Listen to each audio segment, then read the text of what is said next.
Baik, kita lanjutkan perkuliahan kita. Bismillahirrahmanirrahim. Assalamualaikum warahmatullahi wabarakatuh. Topik perkuliahan hari ini adalah ruang lingkup, paradigma pengelolaan, dan peluang bisnis retail. Materi ini saya dapatkan dari internet dengan sumbernya adalah sebagai berikut. Baik, kata retail berasal dari bahasa Prancis retelier, yang berarti memotong, memecah, atau membagi menjadi bagian lebih kecil.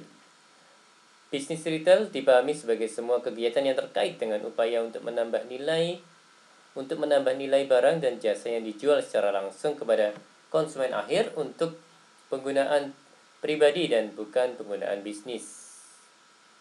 Bisnis retail merupakan salah satu bisnis dengan perputaran uang secara global yang fantastis. Data dari Market Line Research di tahun 2020 menyatakan bahwa perputaran uang dalam bisnis retail secara global telah mencapai 10,5 triliun US dollar pada tahun 2010 dengan prediksi pertumbuhan sebesar 5% per tahun.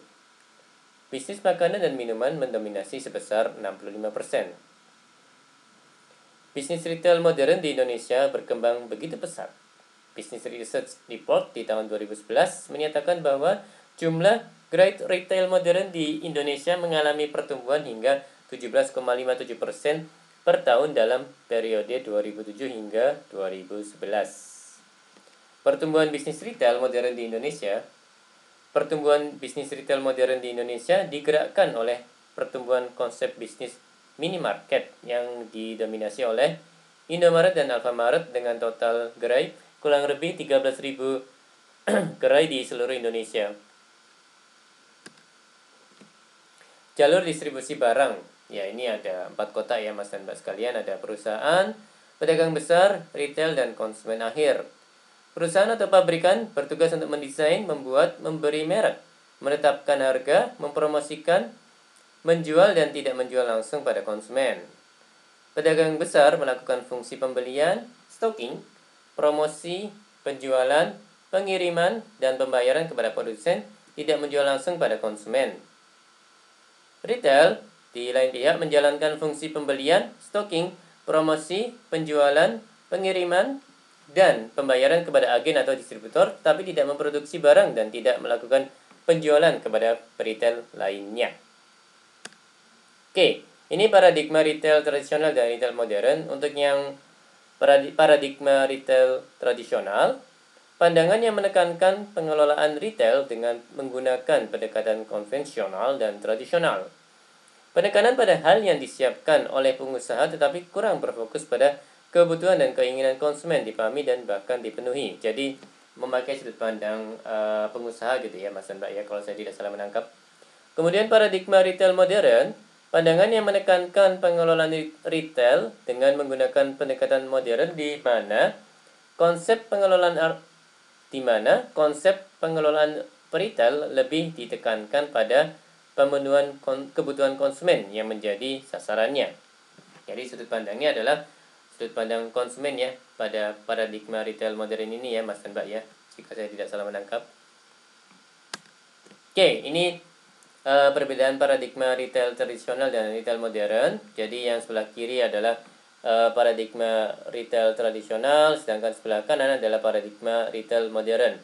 Beberapa poin dari paradigma retail tradisional adalah kurang memilih lokasi, tidak memperhitungkan potensi pembeli, jenis barang dagangan tidak terarah, dan pengembangan bisnis tak terencana. Sedangkan paradigma retail modern, poin-poinnya diantaranya pemilihan lokasi sangat diperhatikan, potensi pembeli diprediksi dan harus dievaluasi, jenis barang dagangan terfokus dan disesuaikan dengan target pasar, serta keuangan terpisah jelas dengan keuangan pribadi dan keluarga.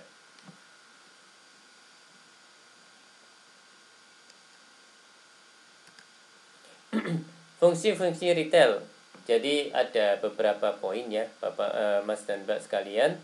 Jadi ada menyediakan berbagai macam produk dan jasa. Ini lebih detailnya, retail berusaha menyediakan berbagai macam kebutuhan konsumen, yaitu beraneka ragam produk dan jasa. Untuk poin-poin lain, bisa dilihat pada bagian ini. Oke, karakteristik dasar retail. Jadi ada pengelompokan berdasarkan unsur-unsur yang digunakan retail untuk memuaskan kebutuhan konsumen. Ada juga pengelompokan berdasarkan sarana atau media yang digunakan, dan ada juga pengelompokan berdasarkan kepemilikan. Oke, ini pengelompokan berdasarkan unsur-unsur yang digunakan retail untuk memuaskan kebutuhan konsumen. Merupakan campuran unsur-unsur yang digunakan oleh peritel untuk memuaskan kebutuhan-kebutuhan konsumen.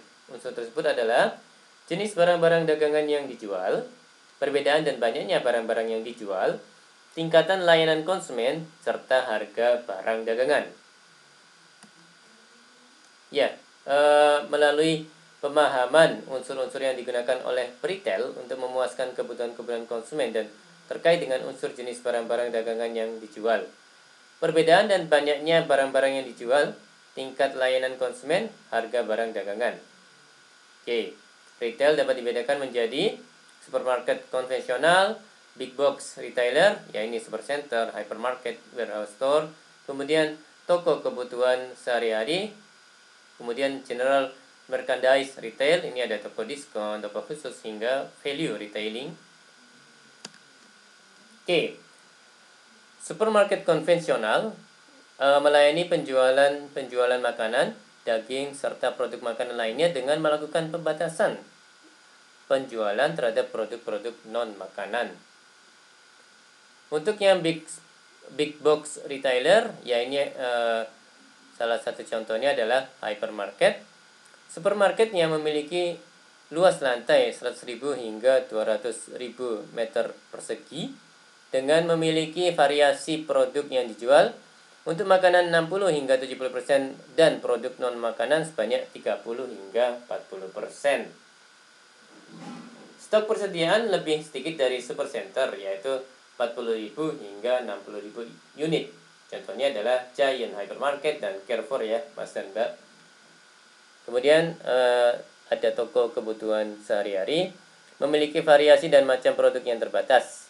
Luas lantai retail jenis ini berukuran 2.000 hingga 3.000 meter persegi dan biasanya didefinisikan sebagai pasar swalayan mini yang menjual hanya lini terbatas produk-produk kebutuhan sehari-hari yang perputarannya relatif tinggi.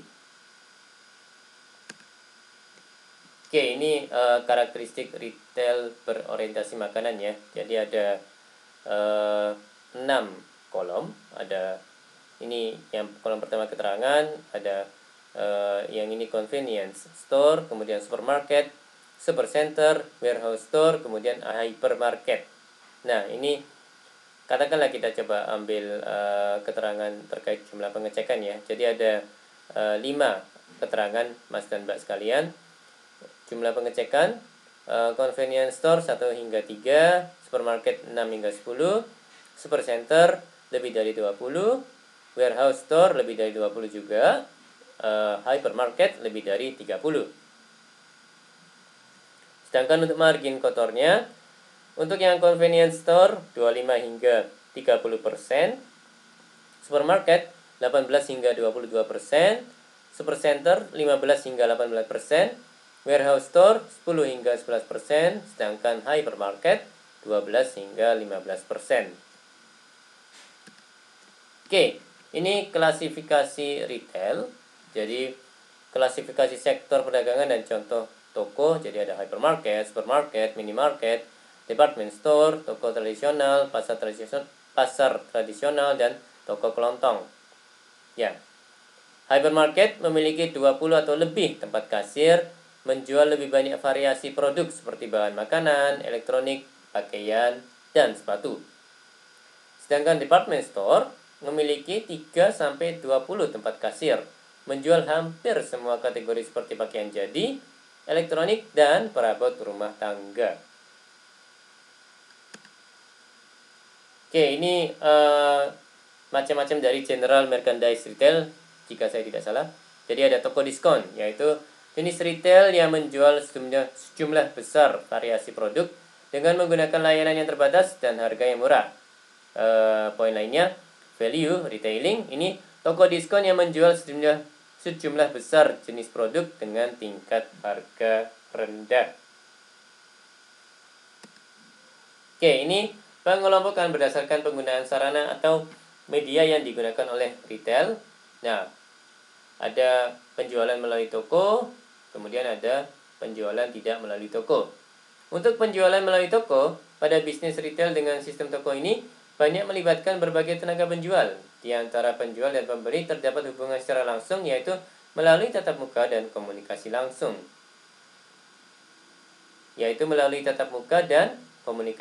langsung. Sedangkan penjualan tidak melalui toko terdiri dari electronic retailing, katalog dan pemasaran surat secara langsung, penjualan langsung, television, home shopping, serta vending machine retailing ya, Mas dan Mbak. Oke, ini penjualan tidak melalui toko, jadi ada beberapa poin. Nah, kita coba ambil satu. Vending machine retailing merupakan format non-store yang menyimpan dagangan atau jasa pada satu mesin dan menyalurkan ke pelanggan ketika pelanggan memasukkan uang tunai atau kartu kredit ke dalam mesin. Oke, ini ada gambar gitu ya. Pengelompokan berdasarkan penggunaan sarana atau media yang digunakan oleh retail. Jadi ada 3 poin, ada waralaba, yaitu retail yang dimiliki dan dioperasikan oleh individu tetapi memperoleh lisensi dari organisasi pendukung yang lebih besar. Sedangkan rangkaian perusahaan ini retail yang dimiliki dan dioperasikan sebagai satu kelompok oleh sebuah organisasi. Poin lainnya, pendirian toko tunggal atau mandiri, ini retail yang dimiliki oleh seseorang atau kemitraan dan tidak dioperasikan sebagai bagian dari lembaga retail yang lebih besar. Oke, ini beberapa faktor yang mendorong globalisasi yang dilakukan para retail internasional tersebut. Antara lain, ya, ada pasar domestik yang semakin dewasa, ada sistem dan keahlian, serta penghalang perdagangan.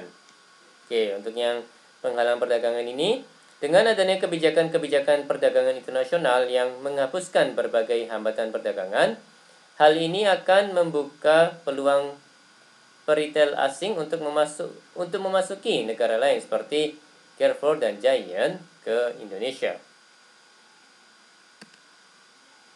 Oke, ini ada tren dalam bisnis retail di masa depan. Jadi ada experience shopping, ada simplicity, ada utilization of technology, dan green retailing.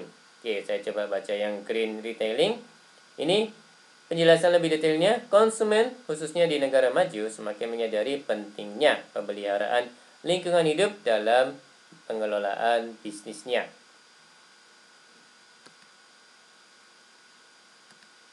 Oke, ini ada penjelasan, tapi ini silakan dibaca aja ya, Mas dan Mbak ya.